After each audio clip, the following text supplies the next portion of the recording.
बोलिए बांके बिहारी लाल की। आज जैसे ही अस्थि और प्राप्ति कंस की पत्नियों के नाम हैं, वो जाकर के अपने पिता जरासंध के पास पहुंचे और जरासंध के पास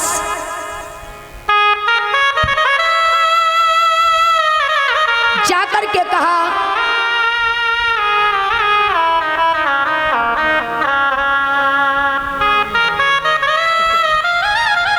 कि दामाद हाथ से चला गया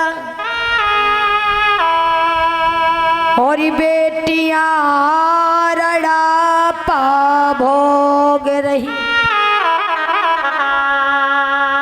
ओ मदिरा मत के मतवाले, क्या तुमको बिल्कुल खबर नहीं?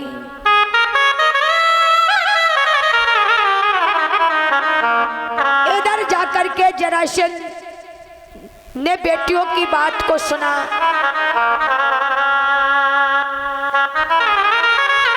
तो अस्थि और प्राप्ति कहने लगी, पिताजी एक कृष्ण नाम के ग्वाला ने आकर के मेरे पति का वध कर दिया और जो हमारे यहाँ पर चंदन लगाने का काम करती थी कुब्जा, उसको सम्मानित कर दिया, उनको सुंदर स्वरूप दे दिया।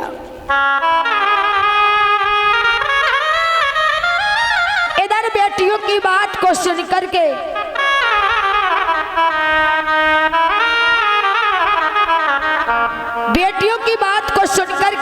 जरासंध ने क्रोध में आकर सेना को तैयार किया और सेना को तैयार करके चारों तरफ से मथुरा नगरी को घेर लिया। भगवान कन्हैया को पता चला है तो अपने हाथ में बांसुरी को लेकर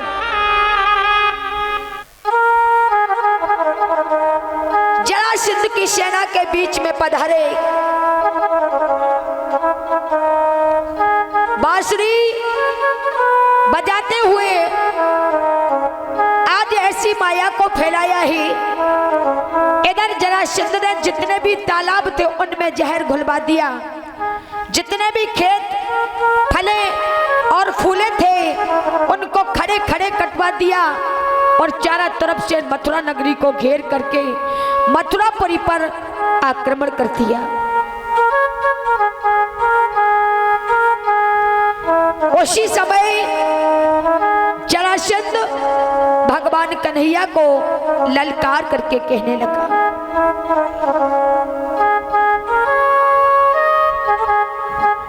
कहता है कि तू छोटा सा बालक है, छोटी सी अवस्था है, अरे कहां तू मुझ जैसे योद्धा से लड़ पाएगा?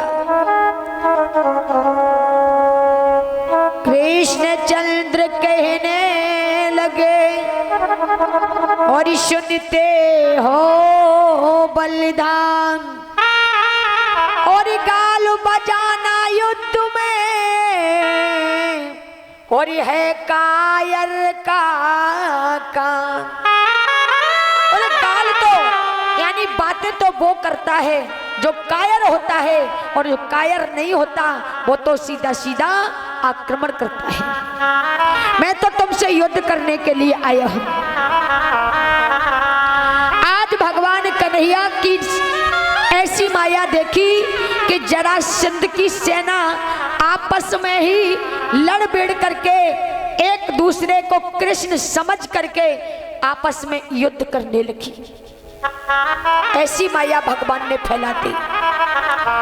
सारी सेना आपस में ही लड़ भिड़ करके, और इस कथा का मतलब यह है कि भगवान के प्रति जो द्वेष रखता है, भगवान का जो सम्मान नहीं करता, भगवान को भूल करके जो अपने आप को बलवान और विद्वान और ज्ञानी और धनवान समझता है, उसे भगवान की माया इसी प्रकार से नचाती है, उसके घर की शांति चली जाती है, आपस में ही लड़ भिड़ करके संहार हो जाता है।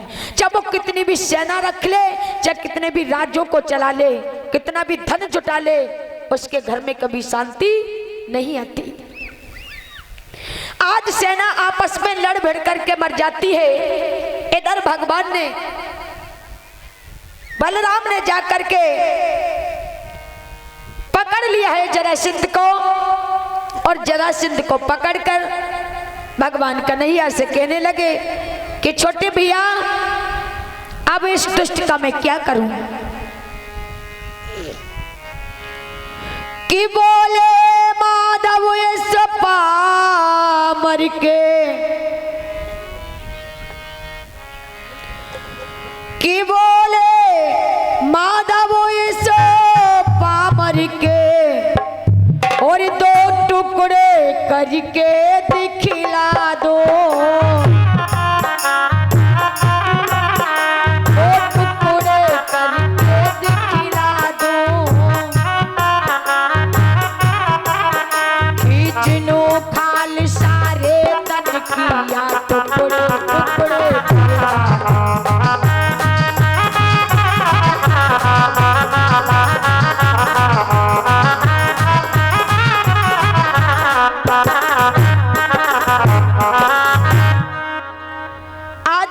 कन्हैया कहने लगे, अरे ओ भैया, कि मोहन बोले भैया इसको और छोड़ना अभी उत्तम होगा, भैया इसको छोड़ना अधिक उत्तम होगा।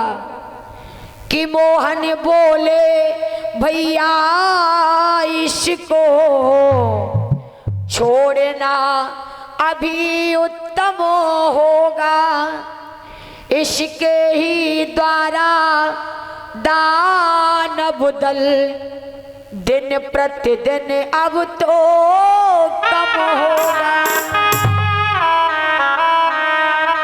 मेरी माता बहनों, ये कई राजा हैं, इन्होंने भगवान से न तो भगवान की भक्ति की, न भगवान से प्रेम किया, न भगवान का वंदन किया। ये है जरासंध और दत्तवक्र थे, हिरण्यकश्यप, हिरण्याक्ष थे, शिशुपाल, कई ऐसे राजा थे, इन्होंने भगवान से सिर्फ द्वेष रखा, और द्वेष ऐसे रखा कि इतना जाप भगवान के नाम का भगवान का भक्त नहीं कर सकता, इतना इन्होंने द्वेष भावना में भगवान का जाप कर लिया। जब जब याद करते थे तो उस कन्हैया को द्वेष भावना से ही याद करते थे, लेकिन कहते हैं कि भक्तों का उद्धार इन भगवान ने बाद में किया और इन दुष्टों का उद्धार पहले कर दिया। इसलिए हमें यह शिक्षा मिलती है, भगवान से नाता जोड़ो, भगवान से नाता जोड़ो, चाहे उसको पुत्र बनाओ, चाहे पति बनाओ, और चाहे दुष्ट बनाओ, चाहे दुश्मन बनाओ, लेकिन भगवान से नाता जोड़ो। और नाता जब जुड़ जाता है तो उद्धार होना तो एक स्वाभाविक चीज है।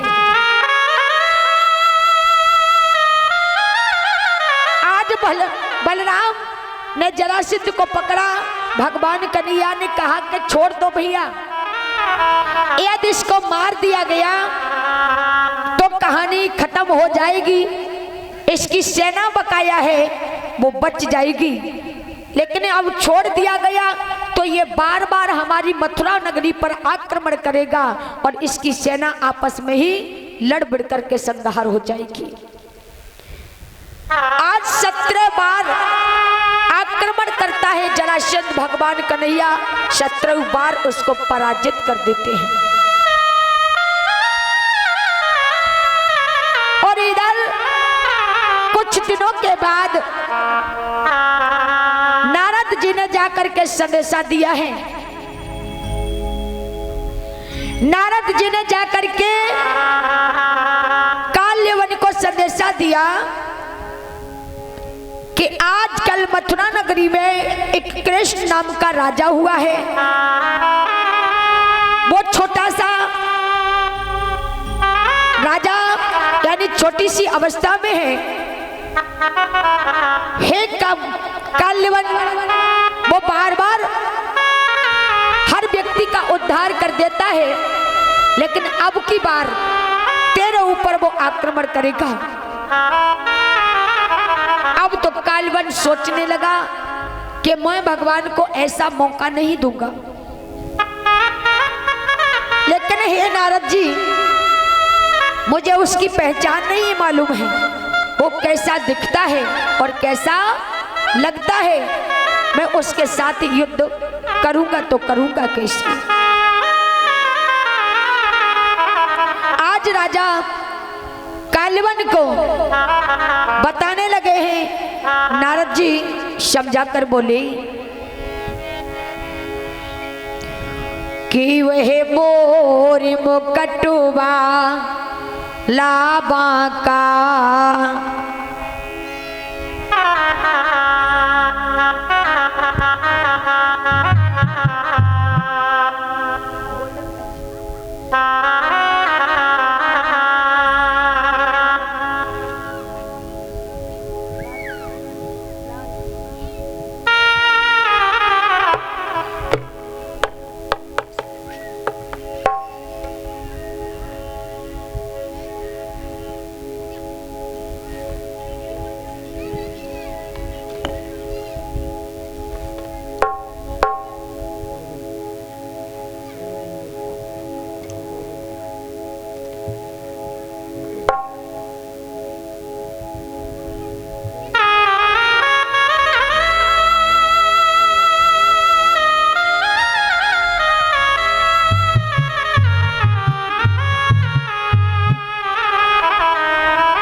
मुकटवा लाबा का और सबसे न्यारा दिखलाएगा।